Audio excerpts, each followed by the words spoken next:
Good morning students.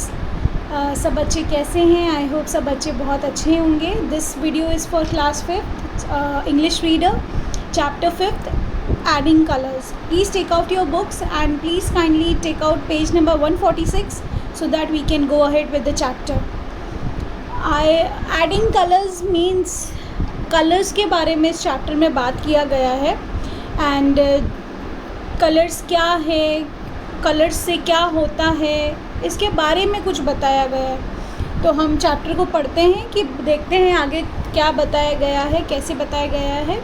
Please आप लोग भी पीछे पीछे टीचर के साथ पीछे रिसाइट करते जाएंगे, जो पोएम है वो भी और रीडिंग भी कंप्लीट। रीडिंग से आपकी स्किल अच्छी होगी, आपको समझ में आएगा, आपको खुद से पढ़ने आएगा। मैम के पीछे पीछे रीड कीजिएगा। क्वेश्चन है, पहले क्वेश्चंस पढ़ लेते हैं। First question is do you like drawing. पूछ रहा है क्या आपको ड्राइंग पसंद है? Yes I like the drawing. हाँ, हमें बिल्कुल ड्राइंग अच्छी लगती है। सेकंड क्वेश्चन पूछ रहा है which is your favourite colour. आपका फेवरेट कलर कौन सा? My favourite colour is red.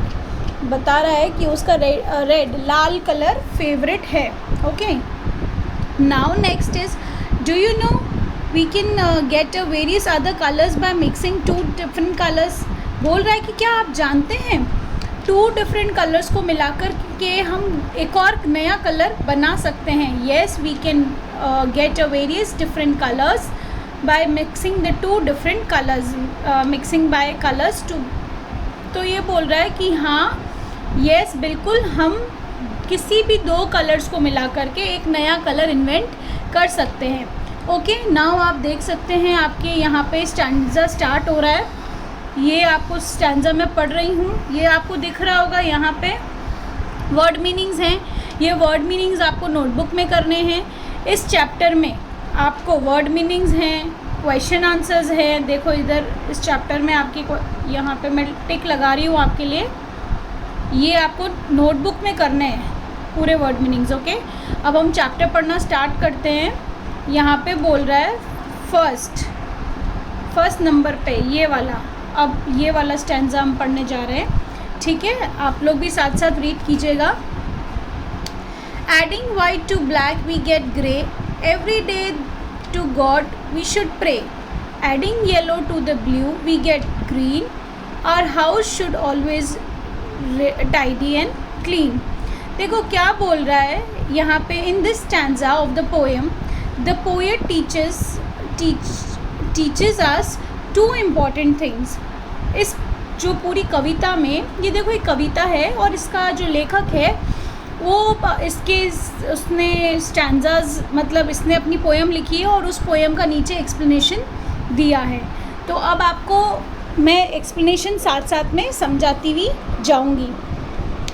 यहाँ पे बोल रहा है कि इन this stanza of the poet teaches us 2 important things. इस पोएम में ये जो स्टैंजा है, जो इस पोएम का जो ये एक पैराग्राफ है, इस पैराग्राफ को पहली बात तो स्टैंजा बोलते हैं। ठीक है, दूसरी बात ये कि पोएट ये बोल रहा है, लेखक ये बोल रहा है कि इसने 2 इम्पॉर्टेंट बातें बताई हैं। क्या बताई हैं? आगे पढ़ते हैं। The first thing is to keep the soul clean by praying God to the God every day, and another thing is to clean the home. देखो इस स्टैंजा में क्या बताया गया है, लेखक ने क्या लिखा है। 2 चीज़ें बहुत इम्पॉर्टेंट बताई है। एक तो अपना मन भी साफ़ होना चाहिए और अपना आसपास का जो वातावरण है, जो हमारी सराउंडिंग्स है, वो भी साफ़ होनी चाहिए। इसमें जो ये बोल रहा है पोएट, देखो क्या बोल रहा है पोएट कि क्लीन सोल होना चाहिए। ये देख लो आप, यहाँ पे लिखा हुआ है क्लीन सोल। क्लीन सोल मतलब अंदर की जो आत्मा है आपकी, वो एकदम प्योरिटी के साथ आप भगवान से प्रे करो। देखो हम प्रे भी क्या करते हैं भगवान से, भगवान आज ये दे दो, भगवान मुझे ये चीज़ मिली नहीं है, भगवान उसके पास तो साइकिल है, मेरे को तो कुछ भी नहीं है, प्लीज़ मुझे साइकिल दिला दो, उसके पास तो इतनी अच्छी ड्रेस है, मेरे पास इतनी अच्छी फ्रॉक है ही नहीं, भगवान जी बस हम ये करते रहते हैं। जबकि ये चीज़ गलत है। हमको गॉड को प्रे करना चाहिए और प्रे में हमको ये बोलना चाहिए कि भगवान जो हमारे लिए अच्छा हो आप वो करना। और दूसरी चीज़, हमको भगवान को थैंक यू बोलना चाहिए। आप हमेशा ध्यान रखो, हम क्या भीख मांगते रहते हैं। भगवान आज ये कर दो, भगवान वो कर दो, मतलब हम बस कोशिश करते कि भगवान कुछ ना कुछ कर रहे, हमारे को कुछ ना कुछ देते ही रहे। तो क्यों हम सारे दिन मांगते क्यों रहते हैं? हमारे पास जो ऑलरेडी है उसका हमने ग्रैटिट्यूड नहीं किया है, उसका हम कभी कद्र शुक्रगुजार होते ही नहीं है। तो ये देखो कितनी गलत बात है अभी, और हमको क्या करना चाहिए और हम क्या करते हैं। अभी देखो आगे बोल रहा है कि every day in another thing clean to clean home. देखो क्या बोल रहा है कि हमको क्लीन होम रखना चाहिए। जो आसपास का जो हमारा वातावरण है, मतलब जो भी हमारी सराउंडिंग्स है, हमारा एनवायरनमेंट है, उसको भी हमें साफ़ रखना चाहिए। जहाँ पे भी हम रहते हैं, हमारा घर है, हमारा स्कूल है, हमारे आसपास का जितना भी सराउंडिंग्स है, हमें उसे साफ़ सफाई रखनी चाहिए। देखो बाहर की साफ़ सफाई तो हम कर देते हैं, कुछ लोग तो बाहर की भी नहीं करते हैं, और कुछ लोग क्या होता है सिर्फ बाहर की सफाइयाँ कर देते हैं। अंदर कितना कचरा है, अंदर मतलब हमारे दिल के अंदर, हमारे खुद के अंदर, हमारे मन में हम जेलसी होते हैं, हम गुस्सा होते हैं, हमें एक दूसरे के बारे में गंदा गंदा बोलते हैं। तो ये सब कचरा ही तो है। तो इस कचरे को आपको हटाना है। और इसमें जो पोएट है वो ये बोलना चाहता है कि अपना वातावरण भी शुद्ध रखो, साफ़ रखो। साफ़ रखोगे तो क्या होगा, आप जितनी सफाई में रहोगे ना, उतना आपका अंदर वाला भी साफ़ होता जाएगा। देखो आज हम गंदगी में रहेंगे तो क्या होगा, गंदी चीज़ें, गंदी वाइब्स, नेगेटिव वाइब्स हमको आने लगेगी। तो पोएट बोलना चाहता है, जैसे आपने देखा होगा, देखो आज एक बाहर, हमारे घर के बाहर बारिश होती है, ठीक है, और हमारे घर के बाहर कहीं एक ऐसे कोई जगह है जहाँ पे कादा हो जाता है, कीचड़ हो जाती है। तो आपने नोटिस किया होगा, अगर कंटिन्यू बारिश का मौसम रहता है वहाँ पे, तो वहाँ पे कोई हम नहीं बैठेंगे। हाँ, साफ़ जानवर कभी हकीमान, वहाँ गंदी गंदी मक्खियाँ, मच्छर वो होने लगते हैं। तो देखो गंदगी में देखो कितना ऐसे गंदा सा हो जाता है, और ज़्यादा गंदा हो जाता है। तो इसके कहने का मतलब ये है पोएट के कि हमें साफ़ सुथरी जगह पे रहना चाहिए, पहली बात। और दूसरी बात, हमें गॉड से जो प्रेयर करते हैं वो अंदर आत्मा से, शुद्धता से हमको प्रेयर करनी चाहिए। मतलब ऐसे नहीं कि हाँ हम बस मांगते जा रहे भगवान आज ये, भगवान वो दे दो, भगवान ये दे दो, ऐसे नहीं करना है। जो मिला है उसका ग्रेटफुल रहना है, और भगवान को दिल से थैंक यू बोलने का है, और भगवान को बोलने का है भगवान आपने जो करोगे वो मेरे लिए अच्छा ही होगा, और मैं अच्छे से उसको एक्सेप्ट करो। आई होप आपको क्लियर हो गया होगा ये। अभी आगे पढ़ते हैं, क्या बोल रहा है। आगे बोल रहा है, according to the poet we get grey colour when we mix white and black colour together. देखो पोएट के अकॉर्डिंग क्या बोल रहे हैं, आप लोगों के घर में कलर्स होंगे, आप लोग भी ये एक्सपेरिमेंट कर सकते हो। क्या वाइट और ब्लैक कलर जैसे ही मिलाओगे तो ग्रे कलर बन जाएगा, ठीक है। तो ये बोल रहा है in the same way when we mix yellow and blue colour we get green. जब हम येलो और ब्लू कलर को मिलाएंगे तो हमको क्या कलर मिलेगा, ग्रीन बन जाएगा। फिर लिखा है the poet furthers advises us that we should pray to God every day and we should keep our homes neat and clean। Poet ये बोलता है कि हमें एक तो रोज़ भगवान से प्रेयर करनी चाहिए, भगवान को ग्रेटफुल रहना चाहिए, मतलब ग्रेटफुल शुक्रगुजार रहना चाहिए। और सेकंड थिंग, हमको अपनी जो होम है, जिस सराउंडिंग में हम रहते हैं, उसको नीट और टाइडी रखना चाहिए। अभी हम नेक्स्ट पढ़ते हैं, everything is in our home we should well arrange and properly placed। तो सेकंड लाइन में बोल रहा है कि हमारे जो घर में जितनी भी चीज़ें हैं उनको देखो ढंग से रखना चाहिए, जिसकी जो जगह है उसकी वहाँ होनी चाहिए। अभी देखो हम क्या करते हैं, आज देखो अगर आप मानो जैसे आपका घर है, ठीक है, आप किसी के घर पे जाते हो, आप कहीं घूमने जाते हो, अगर आप देखते हो कि किचन में कपड़े पड़े हैं, बाथरूम में बर्तन पड़े हैं, या बेडरूम में बर्तन पड़े हैं, तो कितना गंदा लगेगा। घर कैसे अच्छा लगता है, किचन का सामान किचन में, वो भी अच्छे से एक जगह पे शेल्फ्स में अच्छे से होता है। एक बाथरूम में जहाँ पे सोप रखते हैं, जहाँ पे साबुन रखते हैं, शैम्पू रखते हैं, उसकी जगह अलग है। और जहाँ पे हमारा ड्राइंग रूम है वहाँ पे सोफ़ा होगा, टीवी होगी, वो टेबल होगा, उस तरह से होता है। बेडरूम में हमारे बेड होते हैं, पिलो होता है, बेडशीट होती है। तो हमको इतना ऑर्गेनाइज़ कितना अच्छा लगता है, कितना बढ़िया लगता है।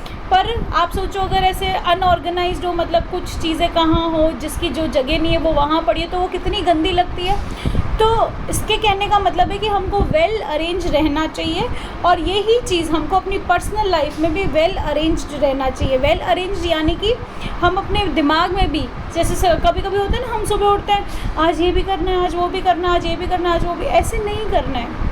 सोचो बैठ के, दिमाग में भी सेटिंग्स बिठानी पड़ती है, हमको अपना माइंड सेट करना पड़ता है कि जैसे घर में हम कैसे सेटिंग करते हैं, सोफ़ा यहाँ पड़ा रहेगा, बेड यहाँ रहेगा, तो वैसे ही जो माइंड है उसमें भी हमको अपना सेट करना पड़ता है कि आज हमें ये काम करना है, आज हम ऐसे करेंगे, ऐसे करेंगे, मतलब सब घोच पूछ नहीं, एक एक स्टेप बाय स्टेप आपको चलना होता है। ठीक है, अब मैं स्टैंजा पढ़ रही हूँ, आप भी साथ में रीड कीजिएगा। Adding the white to the red we get pink, morning and evening milk we must drink, adding yellow to red we get orange, after buying something we count the change, adding blue to red we get purple, mummy and papa make me lovely couple। ठीक है, अभी ये word meanings आपको screen पे दिख रहे होंगे, ये रहे, ये आपको नोटबुक में करना है। ओके, अब मैं इसका पढ़ रही हूँ अब इसकी एक्सप्लेनेशन पढ़ रही हूँ, आप साथ में देख लीजिएगा। In the stanza of the poem the poet teaches us the 3 good things. इस स्टैंजा में जो सेकंड स्टैंजा था, जो सेकंड पैराग्राफ था, उसमें पोएट ने हमको 3 अच्छी बातें बताई हैं। With the knowledge of the formation a new colours after mixing a 2 different colour. पहली चीज़ तो उसने क्या अच्छी बताई, उसने तरह तरह के कलर्स बताएं कि मिक्स करके एक नया कलर बनता है। दूसरा, उसने according to the poet when the white and red colour are mixed we get a pink.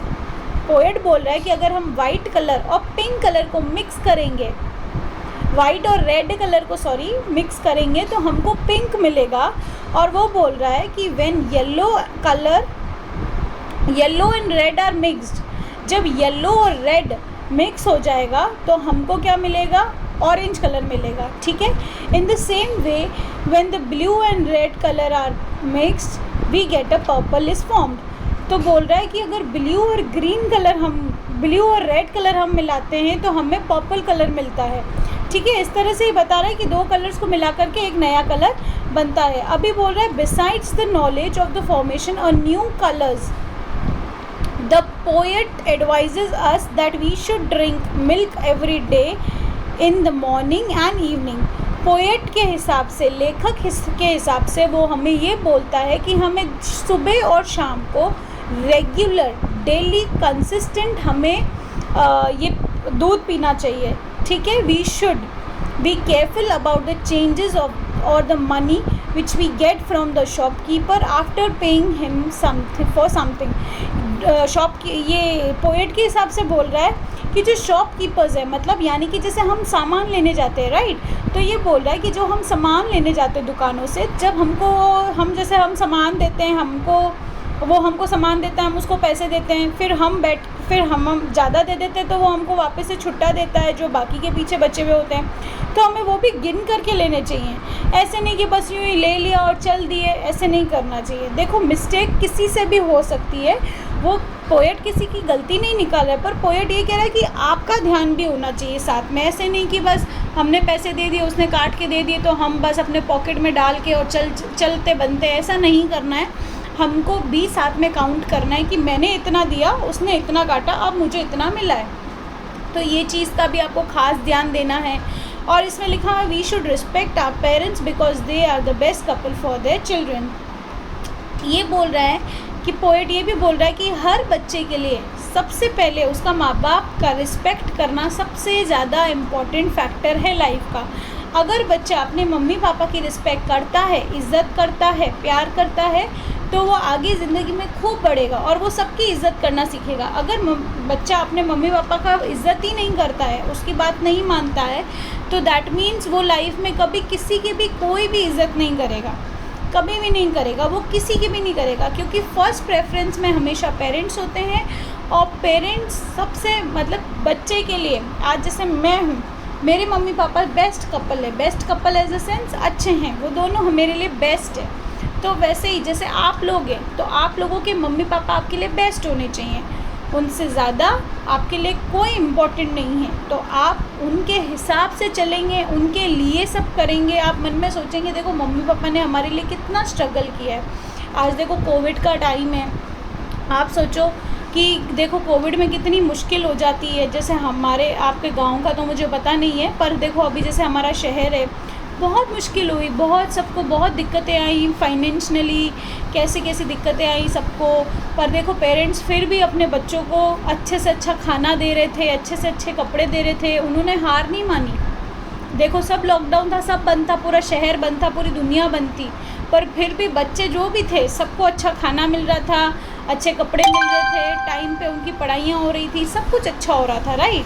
तो पेरेंट्स कैसी भी सिचुएशन में हमको अच्छे से अच्छा रखते हैं। तो अच्छे से अच्छा रखते हैं तो हमें क्या करना है, उनकी रिस्पेक्ट करनी है, उनको ओबे करना है, उनसे प्यार करना है, उनकी बात माननी है, उनको हमेशा हर चीज़ से ऊपर रखना है, अपने से भी ऊपर अपने पेरेंट्स को रखना है, ताकि आप लाइफ में अगर आप उनकी ब्लेसिंग्स लेकर चलोगे तो आप लाइफ में हमेशा आगे बढ़ोगे, हमेशा। आप कभी भी कोई दिक्कत में हो, पर देखना पेरेंट्स ऐसे होंगे कि वो आपको कभी नहीं छोड़ेंगे, ना कभी आपका साथ छोड़ेंगे, ना कभी आपका हाथ छोड़ेंगे। वो आपको हमेशा सेफ़ रखेंगे। वो खुद भले 2 रोटी नहीं खा के वो 1 खाएंगे, पर वो आपको 3 खिलाएंगे। हमेशा पेरेंट्स का जो दिल होता है वो इतना अच्छा होता है, क्योंकि उनके लिए आप उनके बच्चे हो, राइट। तो ये चीज़ आपको भी उनका इतना ही कदर करना चाहिए। देखो वो भी इतना करते हैं तो हमको भी सोचना चाहिए। और हमें अब आप तो क्या सोचेंगे, अभी आप लोग क्या कर सकते हो, घर बैठे हो आप लोग, अभी सबसे बढ़िया क्या कर सकते हो, आप अपनी बुक्स लो। सबसे पहले तो बुक्स ख़रीदो, उसके बाद पढ़ाई स्टार्ट कर दो। ऑनलाइन क्लासेस डेली हो रही है, हर सब्जेक्ट हर टीचर की हो रही है। दूसरी चीज़ कि आप अपना 2 घंटे फ़ोन लो, उसमें अच्छे से पढ़ो बैठ के, जब भी आपको मिले। कोई ज़रूरी नहीं है कि नहीं दिन को ही पढ़ना है या सुबह ही पढ़ना है, ऐसा नहीं है। जब आपके पास फ़ोन आए, जब मम्मी पापा फ्री हो जाए आपके काम से और आपको फ़ोन देते हैं, तो आप फालतू काम ना करके फ़ोन में बस पढ़ाई करें। पढ़ाई का इतना काम है, और बाकी का जो पूरे दिन का काम है आप मम्मी पापा की हेल्प करो, अपना घर पे भी पढ़ो बैठ के या उनकी हेल्प करो। इस तरह से आप उनको हमेशा अपने से ऊपर रखना, और अपनी पढ़ाई को भी ऊपर रखें, अपने पेरेंट्स को, अपने टीचर्स को, अपने लिए भी सोचें। और अपने लिए आप सबसे बेस्ट क्या सोच सकते हैं कि आप पढ़ें, ये सबसे अच्छा तरीका है। आज आप पढ़ोगे लिखोगे तो वो आपसे भी ज़्यादा खुश होंगे कि आपने उनकी इतना मतलब उनकी स्ट्रगल को वेस्ट नहीं जाने दिया, अच्छा जाने दिया। आज वो बहुत खुश होंगे, आप अच्छे पढ़ेंगे, घर पे बैठ के भी आप अपना फ़ोन लेकर से पढ़ोगे। देखो गेम ये वो वीडियो फालतू के दूसरे